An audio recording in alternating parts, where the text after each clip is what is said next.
शांति अव्यक्ति परिवार में आपका स्वागत है। आज है दिन 11। महान बनने के लिए मधुरता और नम्रता का गुण धारण करो। आज का विषय है बोल और स्वरूप दोनों साथ साथ। अव्यक्त इशारे, आपका बोल और स्वरूप दोनों साथ साथ हो।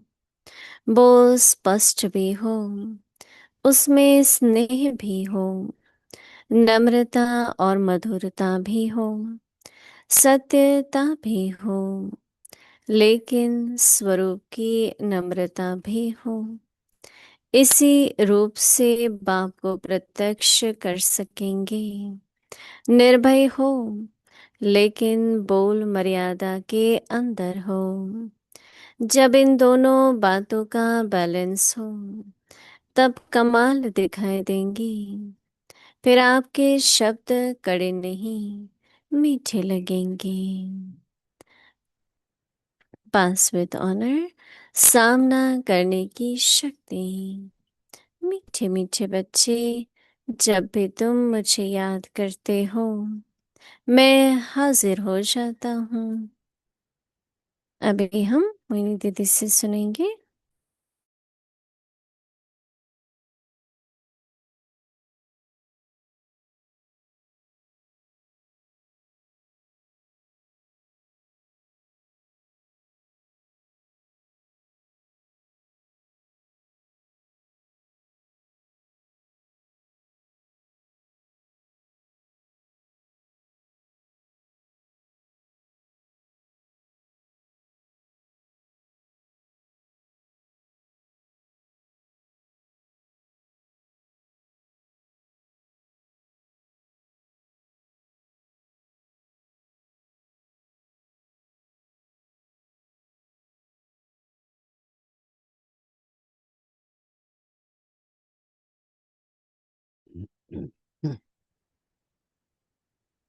ओम शांति। बाबा बहुत समय से मुरली में कहते रहते हैं कि बच्चों का चेहरा और चलन, चेहरे को मुख भी कहते हैं। और एक इंग्लिश में बहुत पुरानी कहावत है कि face is the index of mind. कि जो कुछ मनुष्य के मन में संकल्प होते हैं वो उनके चेहरे से दिखाई पड़ते हैं। बेशक कोई मीठा बोलता है पर उसके चेहरे से पता चलता है कि वो आर्टिफिशियल है, रियल नहीं है। तो इसलिए जो बाबा कहता है ना कि जैसा चिंतन चलता है वो भी चेहरे पर दिखाई पड़ता है। कई ये प्रश्न पूछते हैं कि सूक्ष्म पुरुषार्थ क्या है। क्या कोई पुरुषार्थ बाहर से दिखाई पड़ते हैं? आप योग में बैठे हैं या आपके बोल हैं, लेकिन जैसे मन का चिंतन है वो सूक्ष्म है। उसका हमको बेशक चेहरे से दिखाई दे पर खुद को ही मालूम होता है। तो चिंतन करना एक सूक्ष्म पुरुषार्थ है। सबका चिंतन नहीं चलता। जो बात चल रही है, जो परिस्थिति है, जो वातावरण है, उसी के आधार पर चिंतन चलता है। सबको आजकल यही है, ऐसा क्यों, ऐसा क्यों, ये क्यों। तो चिंतन बहुत चलता है। तो चिंतन चलने से क्या होता है? वातावरण में मदद मिलती है, वातावरण को बिगाड़ते हैं या बनाते हैं? नहीं, वो चिंतन पर आधारित है। क्योंकि चिंतन सूक्ष्म है पर उसका प्रभाव बहुत है। क्योंकि चिंतन का हमारी वृत्ति से बहुत संबंध है। जो चित्त पर आता है, बार बार मन में आता है या चित्त पर आता है, उसका चिंतन चलता है। तो हमको अंदर में वर्तमान समय अनुसार बाहर की परिस्थितियों का चिंतन नहीं करना। या चिंता नहीं करनी है।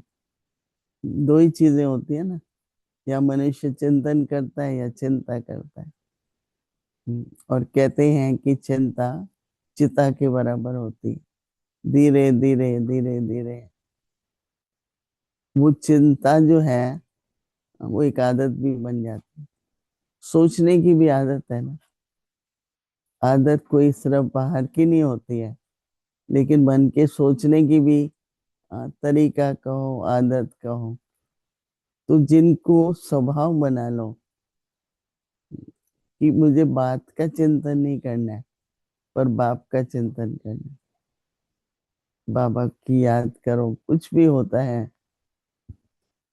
बाबा को याद करो। कईयों को मैं कहती हूँ कि चलो थोड़े घंटे इस बात को भूल जाओ। कहते हैं पॉसिबल नहीं है। क्यों पॉसिबल नहीं है? क्योंकि हमको बाबा के चिंतन की, बाबा के महिमा का कोई अभ्यास नहीं है। तो वर्तमान समय बहुत देखने में आता है कि बाहर का चिंतन बहुत चलता है। ऐसा क्यों हो रहा है, ये क्यों हुआ, ये क्यों हुआ। हम्म, तो साक्षी होकर के जो कुछ ड्रामा में हो रहा है, परंतु हमारा पुरुषार्थ और वातावरण बनाने में हमारा सहयोग हमारे चिंतन से होता है। तो इसलिए बहुत अटेंशन रखनी है कि मेरा सोच, चिंतन को सोच ही कहेंगे ना, कि मेरा सोच इतना पावरफुल, शांति का, प्रेम का, आनंद का हो कि वो चेहरे पर भी दिखाई दे और वातावरण भी बने। तो हर एक अपनी स्थिति को चेक करो, किस प्रकार का सोच चलता है। और सोच चलता है वो उसके बोल से दिखाई पड़ता है। तो बोलना, चिंतन करना, उसमें हमें साक्षी होना चाहिए और संयम बहुत चाहिए। ये नहीं कि जो चाहिए चलते चलता रहे, नहीं, उस पर कंट्रोल चाहिए। एकदम बदल दो उसको, सोच को। बाबा की महिमा करो। परंतु कई तो देखो ज्ञान में चलते हैं तो सीधी पटरी पर शुरू से चलते हैं। कहीं नहीं होता है, हाँ, तो गाड़ी पटरी से नीचे आ जाती है ना।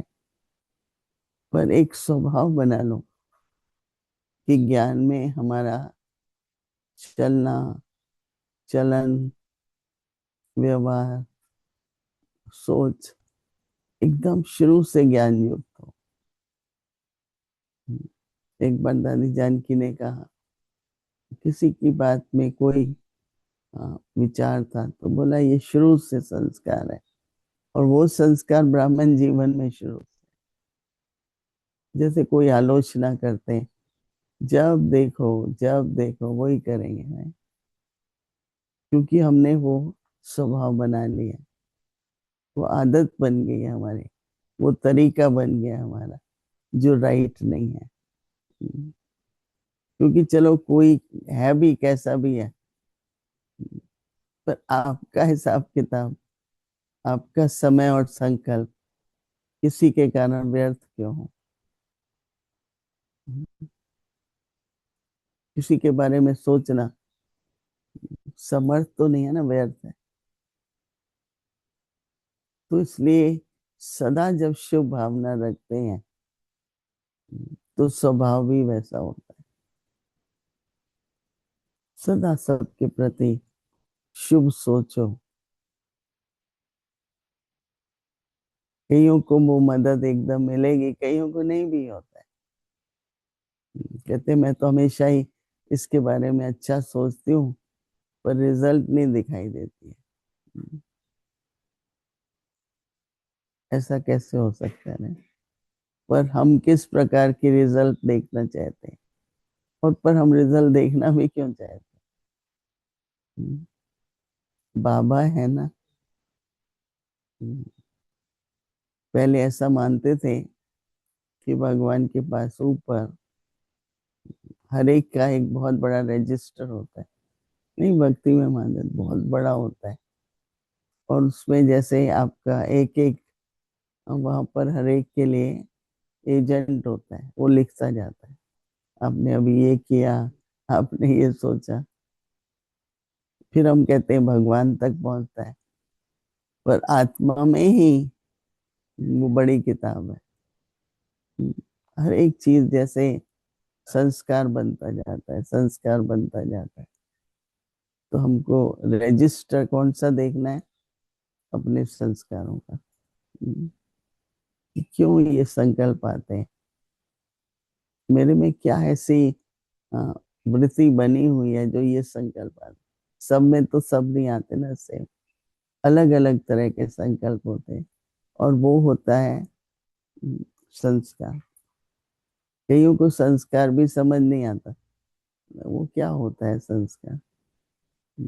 वो संकल्प से आपकी क्वालिटी पता लगती है, परिस्थिति आपने क्या सोचा, या आप एकदम वाइब्रेशंस देने लगे, शुभ चिंतक हो गए, न कि परिस्थिति का सोचते रहो। सोचते हैं तो वर्णन भी हो जाते हैं। सोचने के बाद कितना भी करेंगे, कहीं ना कहीं बैठेंगे तो बोलेंगे ना, वो बात अंदर से निकलती है। तो थोड़ा अपने पर अटेंशन दें। समय तो कम है, व्यर्थ तो हमें करना नहीं है, तो क्यों नहीं हम लोग थोड़ा पुरुषार्थ पर, हाँ, बाबा का व्यक्ति इशारा, उस पर मनन चिंतन करो। दिन भर के लिए इतना अच्छा रहता है, बार बार आता है आज क्या करना है, आज क्या अटेंशन देना है। तो आज भी बाबा कह रहे हैं कि बोल और स्वरूप, बोल और स्वरूप दोनों एक समान है। बोल और स्वरूप, आपका बोल और आपका स्वरूप दोनों साथ साथ हो। बोल स्पष्ट भी हो, बोल स्पष्ट भी हो, और स्नेह के भी हो। बोल स्पष्ट हो। कई बोलते हैं तो समझ में नहीं आता, कहना पड़ता है फिर से बोल रहा है। तो बाबा कहते हैं नहीं, बोल स्पष्ट हो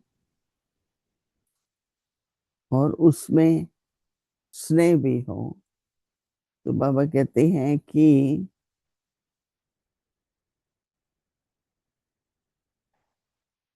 नम्रता और मधुरता भी हो, हमारे बोल में नम्रता भी हो, मधुरता भी हो। तो बाबा कहते हैं कि सत्यता भी हो, सत्यता भी हो, और स्वरूप भी नम्रता भी हो, और उस रूप में बाप को प्रत्यक्ष कर सकेंगे। देखो, प्रोग्राम से बाबा प्रत्यक्ष, क्या बड़े बड़े प्रोग्राम करो, एडवर्टीजमेंट करो। मुझे याद है एक बार बहुत था कि बस ऐसे ऐसे बोर्ड लगाएंगे, भगवान आया है, और किया भी, बहुत खर्चा भी किया। तो लोग देखते हैं भगवान आया है, बहुत सारे बाबा हैं आजकल, बहुत सारे भगवान हैं। और बाबा रोज ये नहीं कहते हैं कि, बेशक बाबा कहता है बच्चे संदेश देने के लिए ये भी करो, ये भी करो, लेकिन बाबा को प्रत्यक्ष हम बच्चों को करना है। तो हम बच्चे कैसे प्रत्यक्ष करेंगे? अपने बोल से और अपने स्वरूप स्वरूप से, राइट। तो वो तो सभी कर सकते हैं ना। हम्म, कर सकते हैं ना। तो इस बात का ध्यान रखना है कि अब हम चाहते हैं हमारे द्वारा बाप प्रत्यक्ष हो, तो किन किन बातों पर अटेंशन रखना है। तो बाबा कहते हैं कि नम्रता भी जब होगी इस रूप से, आप बाप को प्रत्यक्ष कर सकेंगे। तो बाबा कहते हैं कि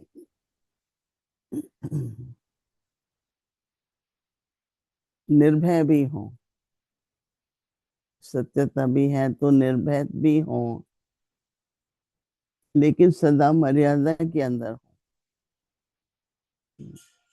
कई लोग बोलते हैं मैं तो सच बोल रहा हूँ, पर उनका बोलने का जो तरीका होता है ना, उसमें सभ्यता नहीं होती।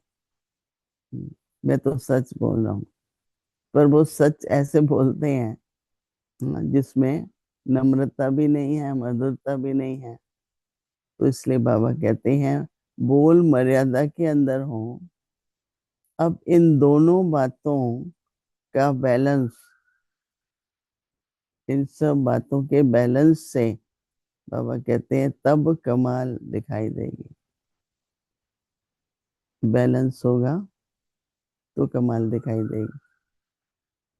तो बाबा कहते हैं फिर आपके शब्द कड़वे नहीं होंगे, कड़े नहीं होंगे, लेकिन मीठे होंगे। हमारी रॉयल्टी शब्दों से होती है ना।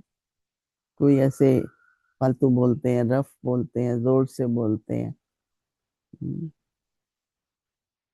वो रॉयल्टी नहीं है। नम्रता से बोलो, मधुरता से बोलो, हम्म, तो उसका प्रभाव तो जरूर पड़ता है। तो इसलिए सभी कि मुझे बैलेंस रखना है। बैलेंस रखेंगे तो बाबा को प्रत्यक्ष करेंगे।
ओम शांति।